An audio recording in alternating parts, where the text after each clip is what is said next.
Collar को लेंगे। Collar अपनी बात को क्या कहना चाहते हैं, देखते हैं। नमस्कार। हेलो। हाँ, बोलिए, क्या कहेंगे? हाँ, बोलिए ना आप। हाँ, मैं पुणे से प्रदीप बोल रहा हूँ। हाँ हाँ, बोलिए प्रदीप जी। प्रदीप जी, आप बोलिए, आपके टीवी का आवाज मत सुनिए। हाँ, पुणे से प्रदीप बोल रहा हूँ। हाँ, मैं आपको एक कारण बताना चाहता हूँ और एक उपाय बताना चाहता हूँ। बिल्कुल बताइए। तो कारण में एयर कंडीशन मैं बताना चाहता हूँ। हाँ, बताइए ना। एयर कंडीशन मतलब ऐसा, अभी मैं पुणे में रहता हूँ। मेरे आजू बाजू में जितने भी लोग हैं, हाँ, जितने बड़े बड़े लोग हैं, जितने पैसे वाले लोग हैं, हाँ, तो वो लोग गाड़ी चलाते हैं तो कंटिन्यू उनका एसी चालू रहता है।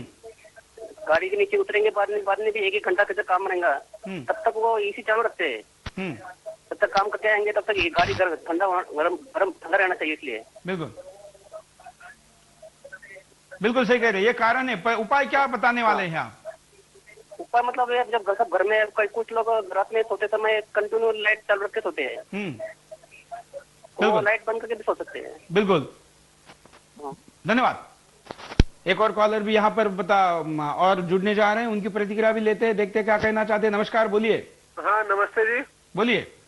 जो आज का विषय है ये बिल्कुल सही आपने उठाया है और भारतीय जीवन शैली ही इसका सही उपाय है। हम देखते अपने इतिहास पर नजर डालते हैं तो हमारे जो ऋषि मुनि थे वो पेड़ों की छांव में अपना जीवन यापन करते थे और यज्ञ के माध्यम से वातावरण को सुगंधित कर करके इस पर्यावरण को दूषित होने से बचाते थे, जिसकी वजह से पूरा मानव समाज भी निरोग रहता था, बीमारियां नजदीक नहीं आती थी, शुद्ध अन्न मिलता था। तो आज जिस प्रकार से ग्लोबल वार्मिंग हो रही है उससे बीमारियां भी बढ़ गई है, अन्न भी दूषित हो चुका है और वायु भी दूषित हो चुकी है। बहुत सारे हमारे बीमारियां आज घर कर गई है। पंचमहाभूत मतलब हम पूरा सृष्टि का निर्माण का साहित्य मानते हैं भगवान का, और ये पंचमहाभूत जो पांचों तत्व है, ये पांचों तत्व दूषित हो चुके हैं। जी बिल्कुल। हाँ जी, क्या उपाय आप बताते हैं इसका? उपाय नंबर 1 तो जहाँ जिस तरह मेरे से पहले कुछ कॉलर ने बताया, यज्ञ की महिमा बताई, यज्ञ के माध्यम से हम वातावरण को सुगंधित कर सकते हैं। दूसरा, कुछ कॉलर्स ने सरकार के ऊपर दोषारोपण किया है कि सरकार ध्यान नहीं दे रही। ठीक है, सरकार का कर्तव्य बनता है, लेकिन यदि हर व्यक्ति समाज में अपने ऊपर भी यदि कोई जिम्मेवारी लेने के काम करे और वो वहां से एक मुहिम को शुरू करे तो बहुत बड़ा परिवर्तन इस देश में आ सकता है। जिस प्रकार हम जन्मदिन मनाते हैं, हमेशा मोमबत्ती जला करके और उसको बुझाते हैं, उससे भी कार्बन डाइऑक्साइड पैदा होती है। यदि हम इस पद्धति को छोड़ करके बिल्कुल, मैं प्रदीप जी आपको एक बात में रोकना चाहूंगा। बीबीसी ने या डिस्कवरी ने, शायद ऐसे किसी एक चैनल ने एक कार्यक्रम पिछले दिनों किया और कहा कि जो केक के ऊपर मोमबत्तियां लगाई जाती है और उसको फूंक मार के जो बुझाया जाता है, फूंक मारते समय जो मुंह से हवा बाहर आती है वो पानी, मतलब जो थूक है वो भी बाहर लेके आती है, और थूक में व्यक्ति के विषाणु होते हैं, और एक केक पर एक फूंक के साथ जो थूक आती है वो कम से कम 13 करोड़ वायरस लेकर आती है। ये बिल्कुल ठीक फरमाया आपने। और इस पद्धति का यदि हम भारतीय जीवन शैली के साथ जोड़े तो भारत की जीवन शैली में जब किसी की मृत्यु होती है तब दीपक को बुझाया जाता है, लेकिन आज का मानव पाश्चात्य संस्कृति में रंग करके अपने जन्म दिवस पर ही दीवे को बुझा रहा है, ज्योति को वो अंधकार की तरफ लेकर के जा रहा है। ये बिल्कुल गलत है। हम इस पद्धति को छोड़ करके अपने जन्मदिन पर हर व्यक्ति एक पेड़ भी लगाता है तो कितने करोड़ों की ऑक्सीजन इस समाज को दे पाएगा और उसका बहुत बड़ा सराहनीय सहयोग रहेगा। और समाज को देगा, खुद भी लेगा और इसमें सरकार का कोई कहीं भी रोल नहीं आता। बिल्कुल एक व्यक्ति अपने स्तर से चालू कर सकता है। आज मैं सुदर्शन चैनल के माध्यम से, जिस प्रकार लाल बहादुर शास्त्री ने जिस समय एक बार देश पर अन्न का संकट आया था, उन्होंने एक आह्वान किया था कि मेरे देश का हर नागरिक हर सोमवार को एक समय का भोजन त्यागेगा। एक समय के भोजन से जब देश के अन्न की समस्या दूर की जा सकती है तो आज जो हमारी ऊर्जा की खपत बढ़ती जा रही है, जैसे आपने शुरू में कहा था कि 1 घंटे का हम यदि बिजली कट करके चलते हैं, बहुत बड़ा वो नहीं है लेकिन इससे बहुत सेविंग हो सकती है। बिल्कुल, धन्यवाद। बहुत अच्छी बात आपने यहाँ पर कही है, बताया है, लेकिन और भी जो संक्षिप्त में कुछ उपाय आपके सामने। आज पूरी दुनिया के सामने ग्लोबल वार्मिंग सबसे बड़ी समस्या है। ऐसे में सबसे बड़ी चुनौती है कि इससे कैसे निपटा जाए, यानी क्या है इसके उपाय।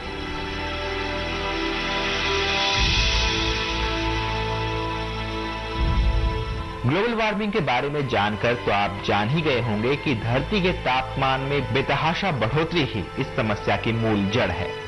ऐसे में ये सवाल उठना लाजमी है कि क्यों धरती के तापमान में इतनी तेजी से बढ़ोतरी हो रही है। सभी कारणों को खंगालने के बाद एक ही चीज जो सामने आती है वो है हमारी जीवन पद्धति में बदलाव। औद्योगिकीकरण के बाद हमारी सुविधाएं तो जरूर बढ़ गई हैं, लेकिन छोटी छोटी सी खुशी के चक्कर में शायद हमने इसके दूरगामी दुष्परिणाम को नजरअंदाज कर दिया, जो आज ज्वलंत समस्या बनकर सामने आई है। ऐसे में अगर पूरी दुनिया में भारतीय जीवन पद्धति को अपनाया जाए तो निश्चित रूप से इस समस्या से निजात मिल सकती है और पूरी दुनिया जलमग्न होने से बच सकती है। भारतीय जीवन पद्धति से मेरा मतलब है वो जीवन पद्धति जो आज भी भारत के गांव में देखने को मिलती है, वो जीवन पद्धति जो यहाँ की संस्कृति और पर्व त्योहारों में देखी जाती है,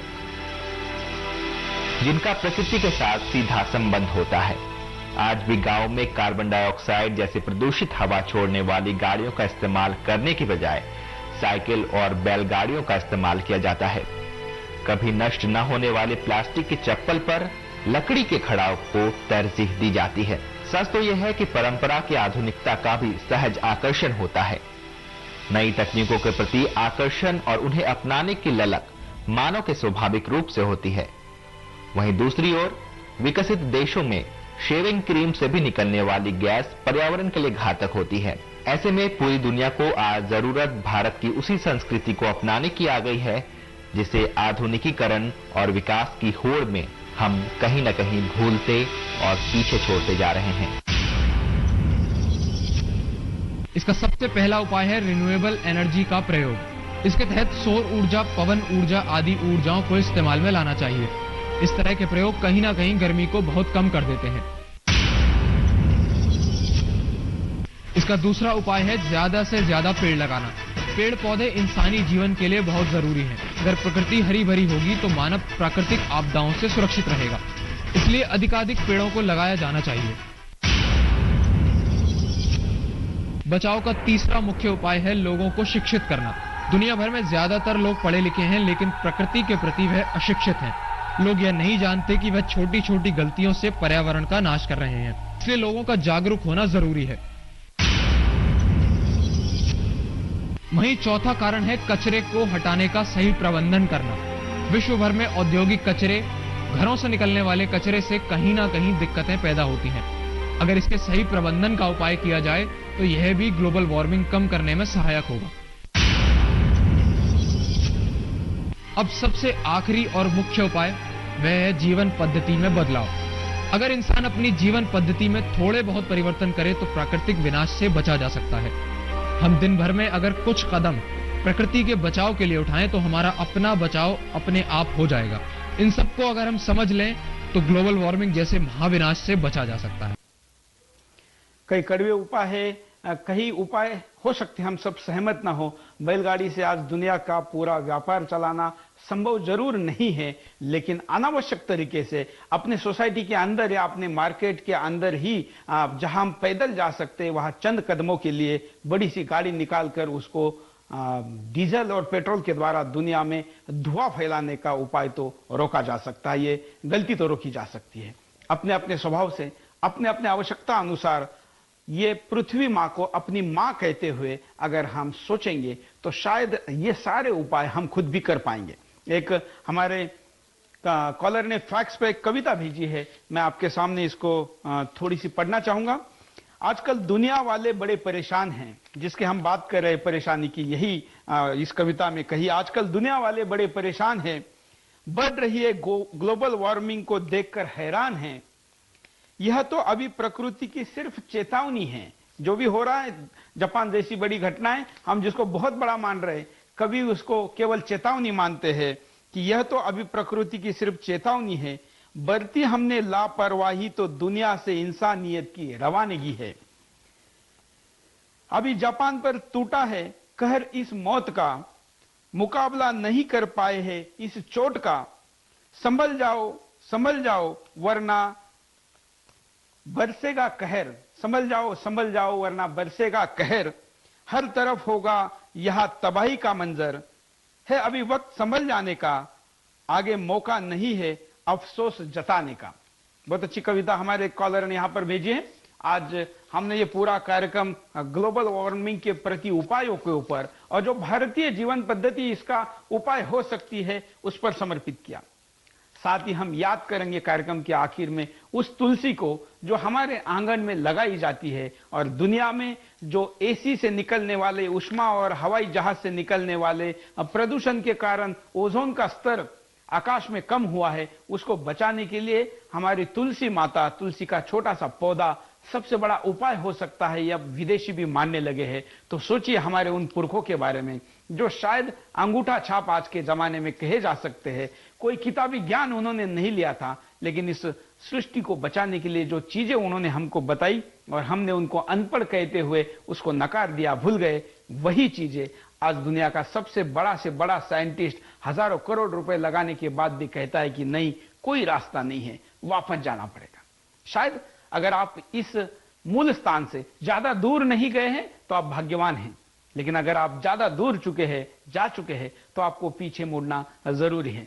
समझ जाइए, अभी भी रास्ता बाकी है। आज के लिए इतना ही। जय हिंद।